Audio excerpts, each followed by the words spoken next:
બાળકો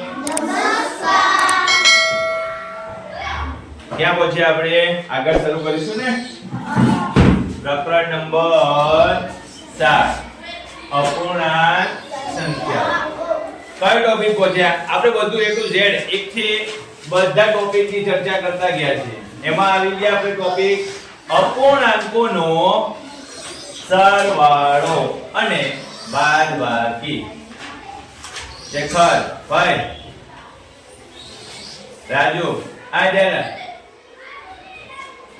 અપૂર્ણાંકના સરવાળા અને બાદબાકી સરવાળા બાદબાકી તો કેવી રીતે કરીશું અત્યાર સુધી આપણે જે પણ શીખ્યા સમછેદી અપૂર્ણાંક શીખ્યા શુદ્ધ અશુદ્ધ સાદા બધા જ પ્રકારના અપૂર્ણાંકો શીખ્યા હવે બંનેને ભેગા કરવાનું શીખીશું બરોબર આપણે બંનેનો શું કરીશું યોગ કરવાનો પ્રયત્ન કરીશું તો ચાલો એક સરસ મજાનું તમને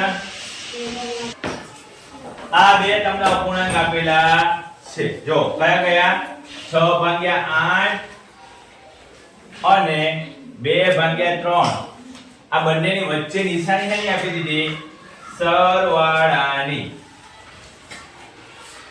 તમને અહીંયા કંઈક કહે છે કે ભાઈ આ રીતે આપેલું હોય તો આ બે વસ્તુના ગુણાકાર કરવાના છે કોનો ગુણાકાર તો કે આનો અંશ અને આનો છેદ એનો ગુણાકાર એ જ રીતે હવે આ બેનો ગુણાકાર કોનો આનો અંશ અને આનો છેદ આપી દીધું અહીંયા અને નીચે તો સીધે સીધું કંઈ જ કરવાનું નથી આ બેનો જ ગુણાકાર 8/3 બરોબર બેન આ બધાનો સરવાળો ગુણાકાર કરવાનો છે તો ચાલો ગુણાકાર કરીએ 6 3 8 18 અને 8 2 16 8 3 24 આ બધાનો જો આ બેનો ગુણાકાર મેં અહીંયા લખ્યો આ બેનો ગુણાકાર ક્યાં લખ્યો અહીં આ બેનો ગુણાકાર છે હવે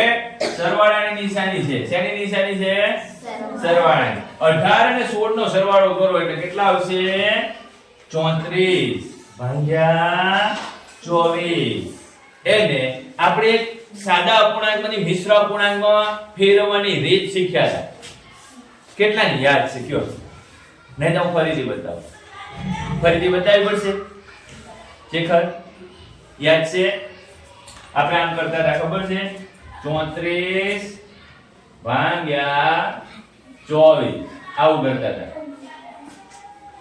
24 એકા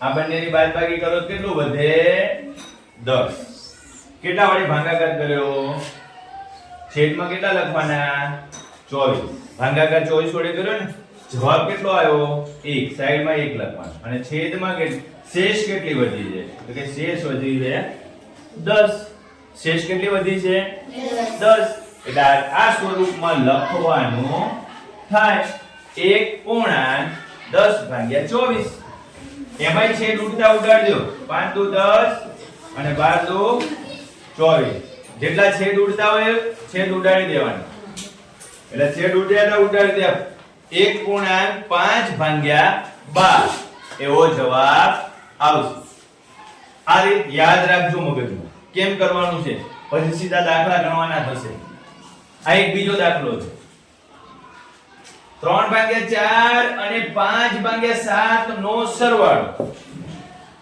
પહેલું સ્ટેપ હું યાદ રાખવાનું કે ભાઈ આનો અંશ અને આનો છેદ એ બંનેનો ગુણાકાર એવી જ રીતે આનો છેદ અને આનો અંશ એ બંનેનો ગુણાકાર બંનેનો છેદ બંનેનો શું છેદ એનો ગુણાકાર એ બધું લખી નાખ્યું જવાબ શું આવ્યો 41/28 જવાબ શું આવ્યો 41/28 આપણે એને મિશ્ર અપૂર્ણાંકમાં ફેરવવાની જરૂર નથી જો તમે આ રીતે સરવાળા કરો છો અને અહીંયા જવાબ ઓકે કરો કે ભાઈ હવે આગળ ગણતરી બતાવે નથી, તોય તમારો દાખલો સાચો છે. બરોબર? આગળ જો. હવે બાદબાકી. સરવાળો અને બાદબાકી સિમિલર છે, સરખી પેટર્ન થી ચાલશે. ધ્યાન ક્યાં રાખવાનું? સરવાળાની નિશાની હોય ત્યારે ઉમેરી દેવાના, બાદબાકીની નિશાની હોય ત્યારે એક મોટી સંખ્યા હોય એમાંથી ઘટાડી દેવાના. બરોબર પ્રિયંકાબેન? આવડશે? જો આ બે રકમ આપી છે 6/8 અને 2/3. જો તમને ખબર પડે તો 3 દુ 6 અને 4 દુ 8 એમ છે, સીધો છેદ ઉડી જાય છે. ન સમજાય, ન ખબર પડે, ન ધ્યાનમાં આવે તો કઈ વાંધો નહીં. પહેલા આનાથી આનો ગુણાકાર 6 ગુણ્યા 3, આનાથી આનો ગુણાકાર 8/2, આનાથી આનો ગુણાકાર 8 3 24. હવે લખી નાખો 6 3 18, 6 3 18, 8 2 16. લખી નાખ્યું. બંને નિશાનીની નિશાની શેની છે? બાદબાકીની. કેમ? આપણે બાદબાકી કરીએ છીએ હવે, એટલે નિશાની આવશે બાદબાકીની. નીચે 8 3 24. જો 6 3 18 અને 8 2 16. 18 માંથી 16 બાદ કરો એટલે કેટલા વધે? ખાલી 2 વધે. વધે ને 2? નીચે 24 છે, સીધું છેદ ઉડાડી દો. 1 2 12 2 2 ગયા, વધ્યું કેટલું? 1/12. આવી સરસ મજાની પેટર્ન થી તમે દાખલાની ગણતરી કરશો તો તમને સમજાશે, આવડશે.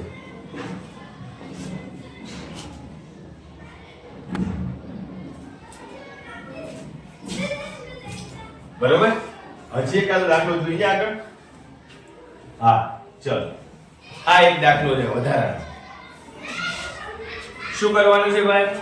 3/4 અને 5/7 એની બાદબાકી કરવાની છે. આપેલા અપૂર્ણાંક બધા સાદા અપૂર્ણાંક છે, એની બાદબાકી કરીશું. આનો અંશ લઈશું અને આનો છેદ લઈશું, એ બંનેનો ગુણાકાર. આનો અંશ અને આનો છેદ લઈશું, આ એ બંનેનો ગુણાકાર. બંનેના છેદ સાથે ગુણાકાર, બંનેના શું? છેદ સાથે ગુણાકાર. જો 21 માંથી 20, 7 3 21 અને 4 5 20. 21 માંથી 20 જાય એટલે 1 વધશે અને નીચે 28 એમને મૂકી દેવાના. આવી જાય જવાબ. છે સરળ. તમને ફટાફટ ક્યારે આવડશે? જ્યારે તમે આ સ્ટેપમાં શું પ્રક્રિયા કરીએ છીએ યાદ રાખશો અને એ પ્રમાણે ગણતરી કરશું તો જ આપણને આવડશે. તો ચાલો પ્રયત્ન કરીએ. મારી માતાને સફરજનના 4 સરખા ભાગ કર્યા. ભાઈ તમારા મગજમાં તરત આવી જવું જોઈએ સફરજનની વાત છે. સફરજનના કેટલા ટુકડા કર્યા ભાઈ? આ સફરજન હોય 4 સરખા ભાગ કર્યા. કેટલા ભાગ કર્યા? 4. બધા જેટલા ભાગ હોય ને એને છેદમાં લખવાના. ક્યાં લખવાના? છેદમાં લખવાના. એટલે 4 મેં છેદમાં લખ્યા. એમાંથી મને 2 ભાગ આપ્યા. 2 ભાગ કોને આપી દીધા? મને. મારા ભાઈને 1 ભાગ આપ્યો. 1 ભાગ કોને આપી દીધો? ભાઈને. અમારી માતાએ અમને કુલ કેટલા ભાગ આપ્યા? 3. કેટલા ભાગ આપી દીધા? 3. આનો સરવાળો કરવાનો કીએ તો કેમ કરવાનો? આ છેદ સરખા છે એટલે લસા આપણે 4 જ લઈશું. છેદ સરખા છે એટલે લસા સીધું, અંશમાં સીધે સીધો સરવાળો 2 + 1 3. થઈ ગયા 3. એક ભાગ માતાએ પોતે ખાધો હોય કે ગમે તે કર્યું હોય, બીજો ભઈલો ક્યાંક બહાર ગયો હોય તો મૂકી દીધો ને એક ટુકડો. બરોબર? ચાલો, માતાએ નીલુ અને એના ભાઈને ઘઉંમાંથી કાંકરા વીણવા માટે કહ્યું. નીલુએ ચોથા ભાગના કાંકરા શોધ્યા અને એના ભાઈએ પણ ચોથા ભાગના કાંકરા શોધ્યા. એના ભાઈને પણ કેટલા ભાગના કાંકરા શોધ્યા? ચોથા ભાગ. કુલ કેટલા કાંકરા શોધ્યા? કુલ કે છે જો ભાઈ, નીલુએ ચોથા ભાગના કાંકરા શોધ્યા, એના ભાઈને પણ ચોથા ભાગના. બંને ભેગા કરવા પડશે ને. ભેગા કરવા માટે લસા 4 લઈ લો. બંને સરખું છે. 1 ને 1 કેટલા થશે? 2. હવે વિચારવાનું તમારે અહીંયા કે 2 1 2 થાય છે અને 2 2 4 થાય છે. આ ગયું એટલે જવાબ શું આવશે? 1/2. અડધા કાંકરા નીકળ્યા. બરોબર? એવા સરસ મજાના ઘઉં હતા. ત્રીજી વસ્તુ છે સોહન એની નોટબુક ને કવર ચડાવે છે. તેણે 1/4 ભાગ જેટલા કવર સોમવારે ચડાવ્યા. જેટલી નોટ હતી ને એનો ચોથો ભાગ સોમવારે ચડાવી દીધા. ધારો કે એની જોડે 12 નોટો હોય તો એનો ચોથો ભાગ, ધારવાની વાત છે. એની જોડે 8 કે 10 નોટો હોય તો એનો ચોથો ભાગ. બરોબર? એને સોમવારે કવર ચડાવ્યા. પછી મંગળવારે બાકીના બુધવારે ચડાવ્યા. મંગળવારે પણ બીજા 1/4. મંગળવારે પણ 1/4 અને બાકીના બુધવારે. બુધવારે કેટલા ચડાવ્યા ખબર નથી. બાકીના ક્યારે ચડાવ્યા? બુધવારે. ટોટલ 100% પૂરા થાય. બંનેનો સરવાળો કરવાનો. ત્રણેય ભાગનો સરવાળો કરવાનો છે. બુધવારની ખબર નથી એટલે આપણે શું લેવું પડે? x. તો કેટલા કવર અપૂર્ણાંકમાં બુધવારે ચડાવ્યા હશે? બુધવારે કેટલા કવર ચડાવ્યા હોય? તો ચાલો આપણે અહીં એકડો મૂકીએ છીએ કે ધારો કે બધી સંખ્યા માટે આપણે ટોટલ જ્યારે કરીશું ને અપૂર્ણાંકનો ત્યારે આખો 1 આવે એટલે આપણે એકડો મૂકીએ. ચલો અને અહીંયા કેટલા આવશે? 2/4 એટલે લખાય કેટલા? 1/2. એમાંથી બાદબાકી કરવાની. 1 - 1/2 એવું કરવાનું છે. આ જે જવાબ આવ્યો છે એને આપણે અહીંયા ગણીએ. કયા જવાબને ગણીએ છીએ આપણે? 1/1. એમાંથી 1/2 બાદ કરો. આ બાજુ બગડો નથી. કેમ લાવશું? તો કે આને ગુણાકાર કરો ને અંશ અને છેદમાં 2 વડે. 2 કે 2 દશા સરખો થઈ ગયો એટલે 2 આવે. હવે 2 - 1 એટલે 1 વધે. 2 - 1 એટલે કેટલા વધે? 1 વધે. હા જા પછી આપો. કેટલા પુઠ્ઠા ચડાયા હશે? અડધા ભાગના પુઠ્ઠા એને બુધવારે ચડાવ્યા હશે. બરોબર? હા બેન. હા દોરી નાખી. બરોબર? અલે બે જાઓ ક્લાસમાં.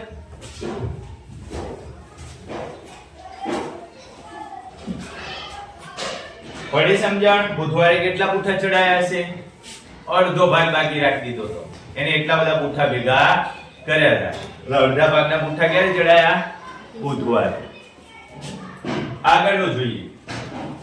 અપૂર્ણાંકોના સરવાળાને બાદબાકી. તો કે અપૂર્ણાંકના સરવાળાને બાદબાકી આકૃતિ દ્વારા આપેલા હોય તો થોડું અલગ વિચારવાનું. બરોબર? આવી રીતે સરસ મજાની આકૃતિ આપી હોય, આને અપૂર્ણાંક સ્વરૂપમાં લખવું હોય તો કેમ લખાય? તો પહેલા બધા ખાના ગણી લો. 1 2 3 4 5 6 7. કેટલા ખાના છે? 7. 7 ચોક 28 ખાના છે. કેટલા ખાના છે? 28. છેદમાં 28 મૂકો.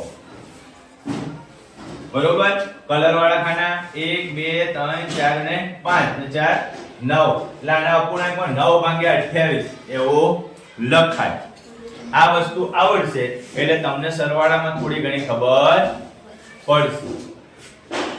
જો અહીંયા આપેલું છે 28 ખાના છે ભાઈ. 5/28 4/28. અહીંયા આપેલું છે 5/28 અને અહીંયા આપેલું છે 4/28. એટલે ટોટલ થઈ ગયા 9/28. બરોબર? બે સરખી આકૃતિ હોય એને ભેગી કરવાની વાત કરે છે. હવે પ્રયત્ન કરો. હવે છે કે આકૃતિની મદદથી ઉમેરો. કોની મદદથી? આકૃતિની મદદથી. ચાલો 1/8 એટલે આકૃતિમાં કેટલા ભાગ દોરવા પડશે આપણે?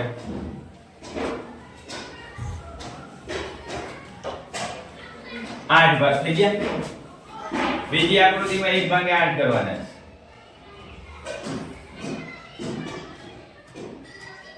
આ થઈ ગયું, આ 1/8 થઈ ગયું અને આ પણ 1/8. એક એટલે કોઈ પણ એક ભાગ અને આ કોઈ પણ એક ભાગ. જો આમાં 8 ભાગ છે, આમાં 8 ભાગ છે. આ એક ભાગ છે ને એનું આ બદલાઈ દઉં એટલે આ ભાગ અહીં ક્યાં જશે? અહીં. હવે 8 તો ભાગ છે પણ અંશમાં કેટલા લખાશે ભાઈ? હવે 8 ભાગ તો છે પણ હવે કેટલા ભાગ થઈ ગયા? કલર વાળા 2 ભાગ થઈ ગયા. થઈ ગયા ને? હવે કલર વાળા કેટલા ભાગ થઈ ગયા? 2 ભાગ. જો આકૃતિની પેટર્ન સમજાઈ જાય ને તો અપૂર્ણાંકમાં મજા આવે. અપૂર્ણાંકમાં કઈ છે જ નહીં પણ આકૃતિ વાળી પેટર્ન સમજવી પડે. ચાલો 2/5 છે એટલે એક આકૃતિમાં કેટલા ભાગ છે? 5 ભાગ છે. બીજી આકૃતિમાં પણ 5 ભાગ છે.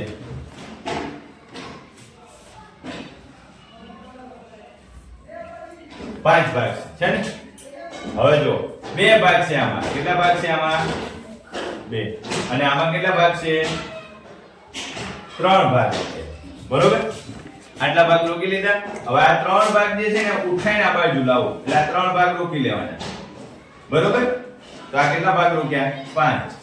અને આ કેટલા ભાગ રોક્યા? 5. આખો એક થઈ ગયું. આકૃતિમાં આ રીતે સમજવાનું. જો 3 ભાગ છે 1/6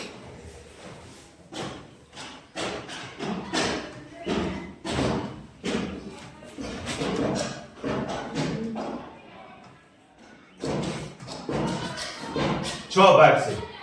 આમાં 1 છે, આમાં 1 છે અને આમાં 1 છે. આનો ઉઠાઈને કઈ મૂકી દો. આનો ઉઠાઈને કઈ મૂકી દો. કેટલા ભાગ થઈ ગયા? 1 2 ને 3 ભાગ્યા 6 થઈ ગયા. આકૃતિમાં તમને મજા આવશે. એ તમને સરળ પડશે. હવે 12 1/12 અને 1/12 ઉમેરો. પેપર ફોલ્ડિંગ નો ઉપયોગ કરો. કેવી રીતે કરીશું? પેપર લેવાનું છે એને ફોલ્ડિંગ કરીશું. કેવી રીતે લઈશું? ધારો કે આ પેપર છે ને કોરું પેપર. આ કોરું પેપર છે એને ફોલ્ડિંગ કરીશું. આ એક વખત એટલે 2 ભાગ થયા. આ બીજી વખત એટલે 4 ભાગ થઈ ગયા. અને ત્રીજી વખત વાળું કેટલા ભાગ થઈ જાય? 6 ભાગ થઈ જાય. પણ એને થોડી પેટર્ન અલગથી વાળવાની. આ રીતે વાળીશું. કેવી રીતે વાળીશું? આ રીતે 2 ભાગ ફોલ્ડ કરેલા છે. 1 અને 2 2 ભાગ ફોલ્ડ કરેલા છે એટલે આ 2 ભાગ અને વચ્ચેથી પાછું વાળી દઉં એટલે કેટલા ભાગ થઈ ગયા? 3. મેં 1 2 3 અને 4 ભાગ થયા. આને આ 2 ભાગ તો છે જ. 4 હજી એક ભાગ વાળી દો તો પેપર ફોલ્ડિંગ કરવાનું છે તમારે. 6 ભાગ થવા જોઈએ. પછી એક વખત વાળો એટલે કેટલા થઈ જાય? 12 ભાગ થશે. તો પેપર ફોલ્ડિંગ નો ઉપયોગ કરીને તમારે એનું કરવાનો છે. બરોબર? ઉપર આપવામાં આવેલી સમસ્યાઓના વધુ 5 ઉદાહરણો બનાવો. તમારે ઘરેથી પ્રયત્ન કરવાનો છે કે આવા કેટલા ઉદાહરણ બનાવી શકાય. આ રીતનું ઉદાહરણ અને આ રીતનું ઉદાહરણ. આપણે બીજા ઘણા બધા ઉદાહરણ બનાવી શકીએ. બરોબર? આપણે નેક્સ્ટ પીરિયડમાં એનો પ્રયત્ન કરીશું. તફાવત શોધવાનું કહે છે ભાઈ. હંમેશા યાદ રાખવાનું તફાવત એટલે બાદબાકીની વાત કરે. બાદબાકી. શેની વાત કરે છે? બાદબાકી. કોનો તફાવત છે? એટલે 7/8 અને 3/8 નો તફાવત છે. સીધું ભાઈ છેદ સરખા છે એટલે 7 માંથી 3 બાદ કરો તો જવાબ શું થઈ જાય? 4/8. 4/8 આવે એટલે જવાબ શું આવી જાય? 1/2. કેમ? તો કે 4 * 4 ને 4 * 8. નીચે 2 વધશે. એ સીધો એનો તફાવત શું આવી જશે? અડધો. 1/2. માતાએ ગોળાકાર રોટલી બનાવી છે. કેવી રોટલી બનાવી ભાઈ? ગોળાકાર. 5 ભાગમાં વિભાજન કર્યું. કેટલા ભાગમાં?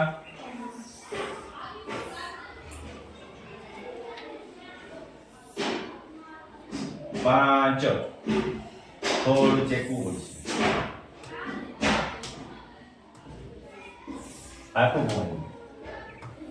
ચાલો 5 ભાગ.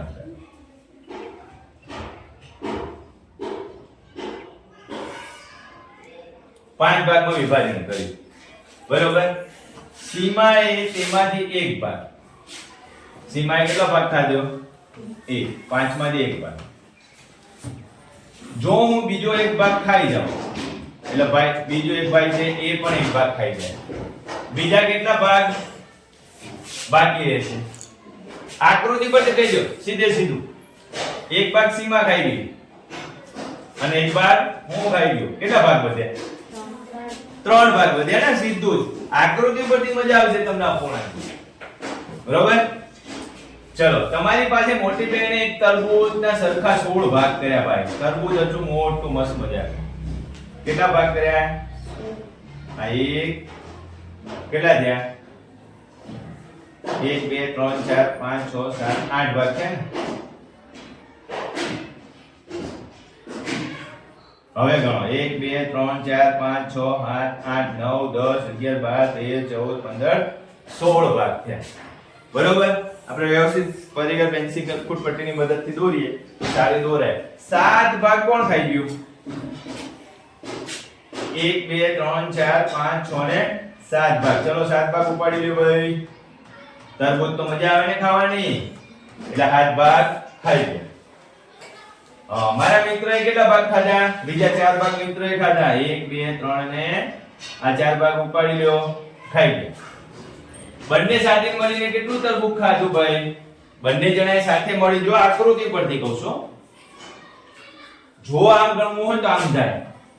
16 ભાગમાંથી 7 ભાગ ખાધા, બીજા ભાઈ 16 ભાગમાંથી 4 ભાગ ખાધા. આવું થાય. એ સરવાળો કરવામાં થોડું તકલીફ પડે ને. આકૃતિ પર સીધે સીધું કેટલું ખાધું? 1 આ 1 2 3 4 5 વધ્યા. કેટલા ભાગ ખાઈ ગયા? 11 ભાગના ટુકડા ખાઈ ગયા. તરબૂચના કેટલા ટુકડા ખાઈ ગયા? 11 ટુકડા ખાઈ ગયા. જોઈ લો અહીંયા 16 તો નીચેને સરખું જ છે, એટલે નીચે છેદમાં 16 લખી નાખો. અને 7 ને 4 કેટલા થશે? 11. 7 ને 4 કેટલા થાય? 11. તો 5 ભાગ તરબૂચ. કે તરબૂચના કેટલા ભાગ બાકી રહ્યા? તો કે 16. 7 માંથી 11 માંથી કેટલા વધશે? 16 માંથી 5. 16 માંથી 11 ભાગ ખાધા, એટલે કેટલા ભાગ વધ્યા? 5 ભાગ.